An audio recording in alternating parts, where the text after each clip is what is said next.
ଗୋଟିଏ ଦିନ ଗୌତମ ବୁଦ୍ଧ ଗୋଟିଏ ଦୁଃଖୀ ବ୍ୟକ୍ତିକୁ ଦେଖିଲେ। ସେ ଦୁଃଖୀ ବ୍ୟକ୍ତି ବୁଦ୍ଧଙ୍କ ପାଦ ତଳେ ଆସି ପଡ଼ିଗଲା ଏବଂ କହିଲା, ହେ ମହାତ୍ମା, ମୋତେ ମୋ ଦୁଃଖରୁ ଉଦ୍ଧାର କର। ସେ କଥା ଶୁଣି ବୁଦ୍ଧ କହିଲେ, ତମେ ଅଯଥାରେ ଚିନ୍ତା କରୁଛ। ସୁଖ ଦୁଃଖ ସବୁବେଳେ ରହେ ନାହିଁ। ମୁଁ ତୁମକୁ ଗୋଟିଏ କାହାଣୀଟିଏ କହୁଛି, ଧ୍ୟାନ ଦେଇ ଶୁଣିବ। ଗୋଟିଏ ନଗରରେ ଗୋଟିଏ ସେଠଟିଏ ଥାଏ। ସେ ବହୁତ ଦୟାବାନ ଏବଂ ପରୋପକାରୀ ଥାଏ। ତା ଦ୍ୱାର ମୁହଁକୁ ଯିଏ ବି ଆସେ ସେ ଖାଲି ହାତରେ ଫିରେ ନାହିଁ। ଗୋଟିଏ ଦିନ ତା ପାଖକୁ ଗୋଟିଏ ବ୍ୟକ୍ତିଟି ଆସିଲା। ତାର ହାତରେ ଗୋଟିଏ ପର୍ଚିଟେ ଥାଏ, ଯାହାକି ସେ ବିକିବାକୁ ଚାହୁଁଥାଏ। ସେ ପର୍ଚିରେ ଲେଖା ଥାଏ, ଏ ସମୟ ବି ବିତିଯିବ। ସେମିତି ସାଧାରଣ ପର୍ଚିକୁ ବା କିଏ କିଣିବ? କିନ୍ତୁ ସେ ସେଠ୍ ସେ ପର୍ଚିକୁ କିଣିନେଲା ଏବଂ ତାର ପଗଡ଼ିର ଗୋଟିଏ ପାଖରେ ବାନ୍ଧିଦେଲା।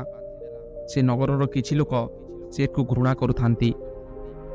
ସେ ଲୋକମାନେ ଦିନେ ସେ ରାଜ୍ୟର ରାଜାଙ୍କ ପାଖକୁ ଯାଇ ସେ ସେଠ୍ଙ୍କ ବିରୁଦ୍ଧରେ କହିଲେ ଏବଂ ସେ ରାଜନ ଲୋକଙ୍କ କଥାରେ ବିଶ୍ୱାସ କରି ସେ ସେଠ୍କୁ କୋଠରୀରେ ବନ୍ଦୀ କରିଦେଲେ।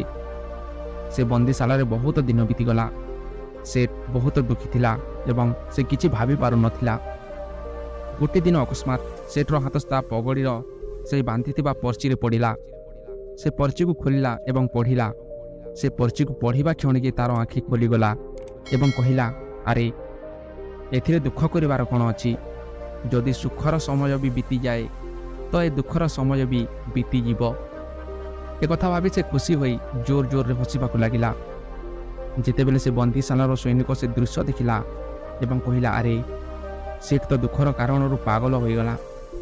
ସେ ସୈନିକ ରାଜାଙ୍କ ପାଖକୁ ସେ ଖବର ପହଞ୍ଚାଇଲା। ରାଜା ସେ ଖବର ପାଇ ଆସିଲେ ଏବଂ ସେଠ୍କୁ ପଚାରିଲେ, କି ସେଠ୍, ତମର କ'ଣ ହୋଇଛି? ସେ ସେଠ୍ ରାଜାଙ୍କୁ ସବୁ କଥା କହିଦେଲା କି, ହେ ରାଜନ, ମନୁଷ୍ୟ ଦୁଃଖୀ କାହିଁକି ହୁଏ? ଦୁଃଖ ସୁଖ ତ ଲାଗି ରହିଥାଏ। ସୁଖ ଏବଂ ଦୁଃଖ ତ ଜୀବନରେ ଦୁଇଟି ପକ୍ଷ ଅଟେ। କିଏ ଜାଣେ ଆଜି ସୁଖ ଅଛି, କାଲି ଦୁଃଖ ବି ଆସିପାରେ। ଏଥିରେ ଦୁଃଖୀ ହେବାର କାରଣ କ'ଣ? ସେ କଥା ଶୁଣି ରାଜାଙ୍କ ବିଚାର ବଦଳିଗଲା ଏବଂ ସେଠ୍କୁ ବନ୍ଦୀଶାଳାରୁ ବାହାର କରି ତାର ଘରକୁ ଯିବାକୁ କହିଲେ। ସେ ଏଥର ଖୁସିରେ ଜୀବନ ବିତାଇଲା, କାହିଁକି ନା ସେ ଜାଣି ଯାଇଥାଏ କି ସୁଖର ସାଥିରେ ଦୁଃଖର ସମୟ ବି ବେଶୀ ଦିନ ରହେ ନାହିଁ। ବୁଦ୍ଧଙ୍କ ସେହି କଥା ଶୁଣି ସେ ବ୍ୟକ୍ତି ବି ଜାଣିଗଲା କି ଜୀବନରେ ହାର ଜିତ୍ ଯେମିତି ଲାଗି ରହିଥାଏ, ସୁଖ ଦୁଃଖ ମଧ୍ୟ ଲାଗି ରହିଥାଏ। ଏବଂ ଯେଉଁ ମଣିଷ ଏ କଥାକୁ ଜାଣିଯାଏ ସେ ଦୁଃଖ ସୁଖରୁ ବହୁତ ଦୂରକୁ ଚାଲିଯାଏ ଏବଂ ଆନନ୍ଦରେ ଜୀବନ ବିତାଏ। ଏବଂ ସେ ବ୍ୟକ୍ତି ବୁଦ୍ଧଙ୍କୁ ପ୍ରଣାମ କରି ଆନନ୍ଦରେ ଚାଲିଗଲା। ବନ୍ଧୁଗଣ, ମନୁଷ୍ୟକୁ ପରମ ଶାନ୍ତି ସେତେବେଳେ ମିଳେ ଯେତେବେଳେ ତାର ମୃତ୍ୟୁ ହୋଇଯାଏ ଏବଂ ଦୁଃଖ ସେତେବେଳେ ମିଳେ ଯେତେବେଳେ ତାର ଜନ୍ମ ଏ ଦୁନିଆରେ ହୋଇଯାଏ। ସେଥିପାଇଁ ସୁଖ ଦୁଃଖର ଜାଲରେ ନ ପଡ଼ି ନିଜ ଜୀବନକୁ ଈଶ୍ୱର ଭକ୍ତିରେ ଭରିଦିଅ। ଦେଖିବ ସୁଖ ଦୁଃଖରୁ ବହୁତ ଦୂରକୁ ଚାଲିଯାଇ ଆନନ୍ଦର ପ୍ରାପ୍ତି କରିବ। ସୁଖ ଦୁଃଖ ତ ଟଙ୍କା ପଇସାରେ ମିଳିଥାଏ, କିନ୍ତୁ ଆନନ୍ଦର ପ୍ରାପ୍ତି ଈଶ୍ୱର ଭକ୍ତିରେ।